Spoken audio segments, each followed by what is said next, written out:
RSS ban ಹೇಳಿಕೆಗೆ ಶಾಸಕ ಶ್ರೀವತ್ಸ ಕೂಡ ತಿರುಗೇಟು ಕೊಟ್ಟಿದ್ದಾರೆ. ಖರ್ಗೆ ಮಾನಸಿಕ ಸ್ಥಿಮಿತವನ್ನ ಕಳೆದುಕೊಂಡಿದ್ದಾರೆ. ಮೈಸೂರಿನಲ್ಲಿ ಮಾತನಾಡಿದಂತಹ ಶಾಸಕ ಶ್ರೀವತ್ಸ 1 ಗಂಟೆ ಆರ್ಎಸ್ಎಸ್ ಶಾಖೆಗೆ ಹೋಗಿ ಬರಲಿ, ಏನು ನಡೀತಾ ಇದೆ ಅನ್ನೋದು ಪ್ರಿಯಾಂಕ ಖರ್ಗೆಗೆ ಗೊತ್ತಾಗುತ್ತೆ.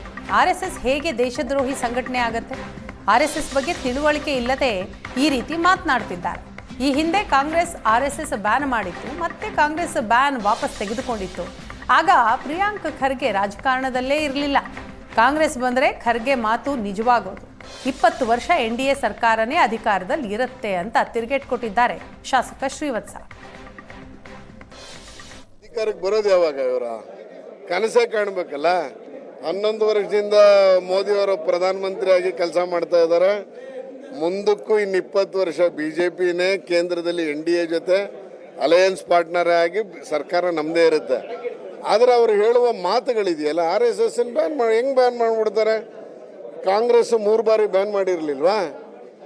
ಎಮರ್ಜೆನ್ಸಿ ಟೈಮಲ್ಲಿ ಒಂದ್ಸಲ, ಅದಾದಮೇಲೆ ಮೊನ್ನೆ ರಾಮ ಮಂದಿರದ ವಿಷಯದಲ್ಲಿ ಒಂದ್ಸಲ ಬ್ಯಾನ್ ಮಾಡಿರಲಿಲ್ವಾ? ಆಮೇಲೆ ಬ್ಯಾನ್ ವಾಪಸ್ ತೆಗೆದವ್ರು ಯಾರೋ ಇದೇ ಕಾಂಗ್ರೆಸ್. ಪ್ರಿಯಾಂಕ ಖರ್ಗೆ ಎಲ್ಲಿದ್ರು? ಶಾಲೆಗೆ ಹೋಗ್ತಾ ಇದ್ರು. ಇವ್ರ ತಂದೆಯವರು ಇರಲಿಲ್ವಾ ರಾಜಕಾರಣದಲ್ಲಿ? ಇವ್ರ ತಂದೆಯವ್ರ ನೇತೃತ್ವದಲ್ಲೇ ಸರ್ಕಾರ ಬ್ಯಾನನ್ನು ವಾಪಸ್ ತೆಗಿಲಿಲ್ವಾ? ಮಾತು ಬರುತ್ತೆ, ತೆವಲು ಚಪ್ಪಲಕ್ಕೆ ಮಾತಾಡ್ತೀನಿ ಇನ್ನೋರಿಗೆ ಏನು ಹೇಳೋದು? RSS ರಾಷ್ಟ್ರದ್ರೋಹಿ ಅಂತ. ಹೆಂಗೆ ರಾಷ್ಟ್ರದ್ರೋಹಿ? ಯಾವ ಆ್ಯಂಗಲಲ್ಲಿ ಹೇಳ್ತಾರೆ ರಾಷ್ಟ್ರದ್ರೋಹಿ ಕೆಲಸ ಮಾಡ್ತಿದೆ ಅಂತೇಳಿ? ಇವ್ರಿಗೆ ಏನೋ ಗೊತ್ತಿಲ್ಲದೆ ಏನೋ ಮಾತಾಡ್ತಾರೋ ಅಂತ ಪ್ರಿಯಾಂಕ ಖರ್ಗೆ ಅವರು ನನಗನ್ಸುತ್ತೆ ಇತ್ತೀಚೆಗೆ ಸ್ಥಿಮಿತವನ್ನು ಕಳ್ಕೊಂಡಿದ್ದಾರೆ. ಸ್ಥಿಮಿತ ಇಲ್ಲದೆ ಮಾತಾಡ್ತಿದ್ದಾರೆ ಏನೋ ಅಂತ ಅನ್ನಿಸ್ತಾ ಇದೆ. ಪ್ರಿಯಾಂಕ ಖರ್ಗೆ ಅವರೇ 1 ಗಂಟೆಗಳ RSSನ ಶಾಖೆಗೆ ಓಡ್ ಬನ್ನಿ. 1 ಗಂಟೆ ಕಾಲ ನೀವು ಎಷ್ಟೊತ್ತು ಕೂತ್ಕೊಳ್ಳೋಕ್ಕಾಗತ್ತೆ ಅಷ್ಟೊತ್ತು ಕೂತ್ಕೊಳ್ಳಿ.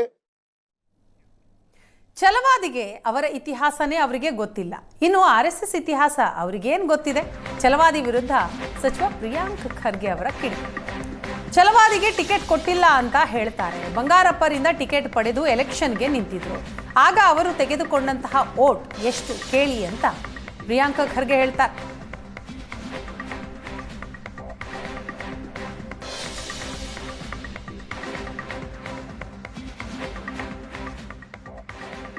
RSS ಇತಿಹಾಸ ಹೆಂಗೆ ಗೊತ್ತಾಗ್ತದೆ?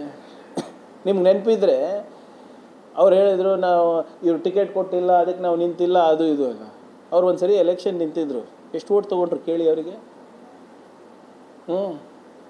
ಎಷ್ಟು ಓಟ್ ತೊಗೊಂಡ್ರು? ಅದು KCPನೋ KCRೋ ಬಂಗಾರಪ್ಪ ಸಾಹೇಬ್ರ ಪಕ್ಷದಿಂದ ನಿಂತಿದ್ರು ಒಂದು ಸರಿ. ಬಿಡಿ, ಅದೆಲ್ಲ ಅವರ ಇತಿಹಾಸ ಅಥವಾ ಅವ್ರ ವೈಯಕ್ತಿಕದ ಬಗ್ಗೆ ಅಲ್ಲ. ಅವ್ರದ್ದಂತೂ ನಾನು ಹೇಳಿದ್ದೀನಿ. ನಾನು ಆ್ಯಕ್ಚುಲಿ ನೀವು ನನಗೆ ಇನ್ಮೇಲಿಂದ ಅವ್ರ ಬಗ್ಗೆ ಕೇಳೋಕ್ಕೆ ಹೋಗಬೇಡಿ, ಯಾಕಂದರೆ ಅವ್ರು ರಾಜೀನಾಮೆ ಕೊಟ್ಟ ಮೇಲೆ ಅವ್ರ ಬಗ್ಗೆ ಮಾತಾಡ್ತೀನಿ ಅಂತ ಹೇಳಿದೆ. ಏನಂತ ಹೇಳಿದ್ರು? ಸಾವರ್ಕರು ಅಂಬೇಡ್ಕರ್ ಅವರಿಗೆ ಸೋಲಿಸಿದ್ದ ಇಲ್ಲ, ನೀವು ದಾಖಲೆ ಕೊಡಿ ಅಂತ ಕೇಳಿದ್ರು. ಕೊಟ್ಟೆ. ಆ ದಾಖಲೆಗಳ ಮೂಲ ಏನು ಅಂತ ಕೇಳಿದ್ರು. ಆ ಮೂಲಗಳನ್ನು ಕೂಡ ನಿಮಗೆ ಎಲ್ಲರಿಗೂ ಬಹಿರಂಗ ಪಡಿಸಿದೆ. ರಾಜೀನಾಮೆ ಕೊಡಬೇಕಾಗಿತ್ತಲ್ಲ ಗೌರವ ಉಳಿಸ್ಕೊಳ್ಳಿಕ್ಕೆ. ಕೊಟ್ಟಿಲ್ಲ. ಅದು ಬಂದು ಇಲ್ಲಿ ನಮಗೆ ಆ ಪ್ರಾಣಿ ಈ ಪ್ರಾಣಿ ಅಂತ ಬೈದು ಮತ್ತು ಅದು ಬೇರೆ ಸಮರ್ಥನೆ ಮಾಡ್ಕೊಂಡು ಏನಂತ, ನಾನು ನಾಯಿ ಅಂತ ಹೇಳಿಲ್ಲ, ನಾಯಿ ಅಂದರೆ ನಾರಾಯಣ.